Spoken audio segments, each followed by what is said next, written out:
যদি তুমি 7 দিন কিছুই না খাও, শুধু সিগারেট খাও, তাহলে কি হবে?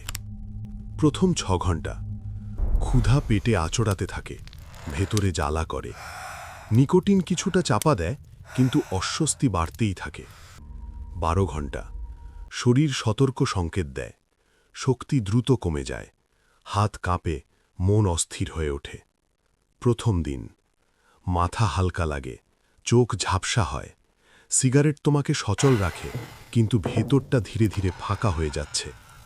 2 থেকে 3 দিন শরীর নিজেকেই ভাঙতে শুরু করে, মাংসপেশি ক্ষয় হয় জ্বালানির জন্য, মস্তিষ্ক ঝাপসা, আচরণ খিটখিটে, নিয়ন্ত্রণ হারাতে থাকে। 4 থেকে 5 দিন দাঁড়িয়ে থাকাও কঠিন লাগে, হার্টবিট অনিয়মিত হয়ে যায়, প্রতিটি সিগারেট চাপ আরও বাড়ায়। 6ষ্ঠ দিন অঙ্গগুলো কাজ হারাতে থাকে, শরীর ঠান্ডা লাগে, তুমি বিভ্রান্ত, প্রায় অচেতন।